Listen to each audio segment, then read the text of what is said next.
Hey coin collectors, and welcome to DC Coin Roll International coin channel. Now there's a lot of 1964 nickels out there, and most of the ones you'll see will look like this one that I just got in my change this week. 1964 here, Liberty here, kind of messy stuff filled in. This coin has been around for 60 years, so you'd expect it would be a little bit worn. We tip it up on the edge and we see that it has a smooth edge. These are 75% copper, 25% nickel, but we call them nickels in the United States. It says E Pluribus Unum on the top and the back, Monticello here in the middle. That's the name of this building, Thomas Jefferson's home. 5 cents here in United States of America down at the bottom. If you get one of these, the mint mark's always going to be right over here. But because there's not a mint mark, that means it's from the Philadelphia coin. In the Philadelphia Mint is the source of the mystery from 1964, and that is because we found some coins that nobody knew about, and they kind of figured out in 1993 what they were, and they were special mint set Philadelphia coins, and they are worth as much as $32,000 plus. We'll talk about those, and then we'll talk about the other coins we have here as we go through this video. So let's start with this one here. We know it's from Philadelphia. If we look at this one here, we can see this one's a little bit cleaner version of the Philadelphia, so you don't have to get one that has the stuff all over it. And if we look at this one, we can see very clearly it says, "In God We Trust" here. And then you notice that one of the things that we have on the modern nickels is not on this one, and that is no FS down here for the engraver's initials. The Felix Schlag initials didn't come on until 1967 or 1968 to the U.S. nickels. In Philadelphia, at the regular mint for circulating coins, they made over 1 billion of these, 1,024.7 million. The auction record for a regular Philadelphia coin with full steps is $14,100. Currently, the best Philadelphia coins that are out there, the highest level Philadelphia coins graded by PCGS are a Mint State 67 full steps. Those are worth about $5,500, and they've found 6 of them. What does full steps mean? Well, you can see in a building like this, the steps would normally be in the front.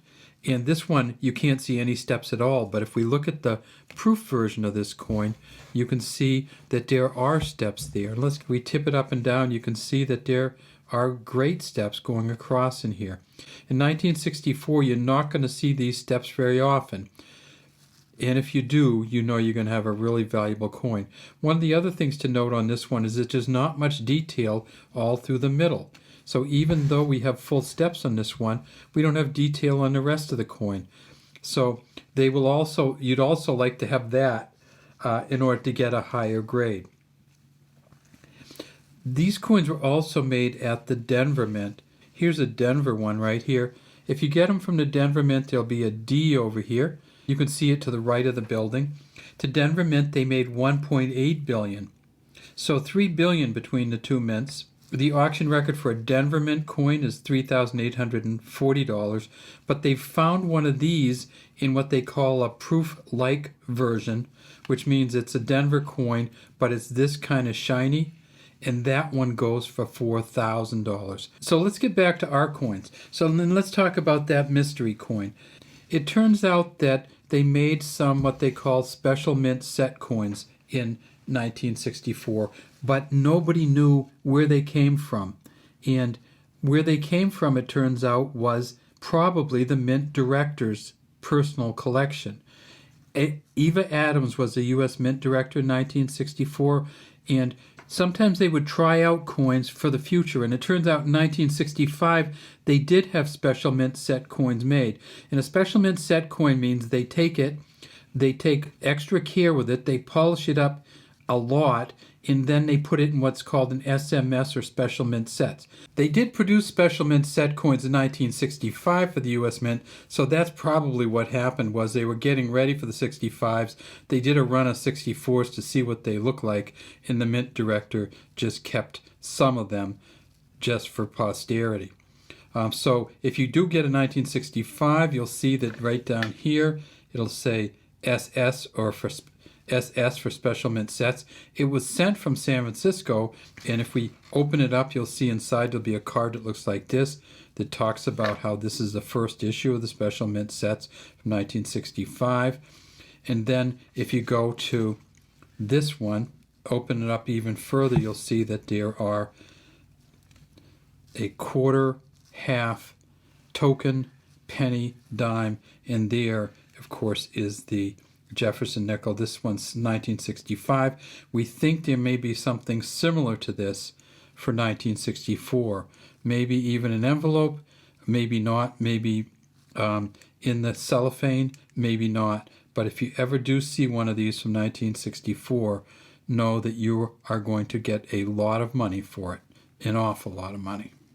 None of those special mint sets were legally produced in 1964, but they were produced in 1965.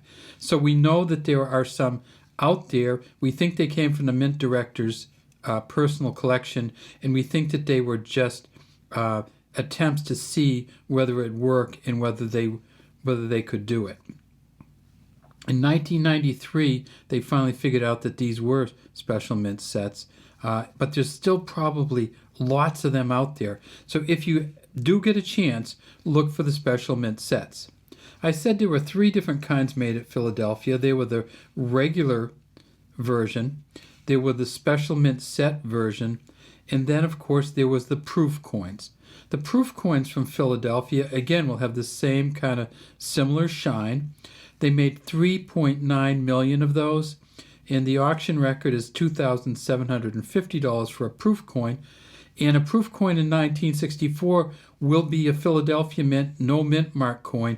They didn't start making the proof coins at San Francisco until 1968.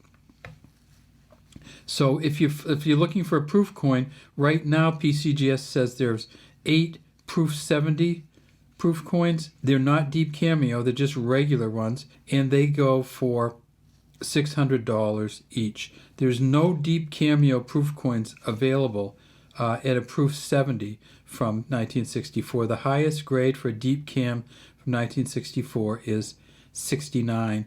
Mint deep cams proof 69, and those go for about $275. All right, well, that's all we have today from DC Coin World. Here's the proof coin, here's the regular Philly, here's the Denver coin, and look for those special mint set coins out there, because if you ever did find one, it could be worth in the tens of thousands of dollars. Have a great day. We'd love to have you subscribe to our channel and leave any comments you have in the comment section.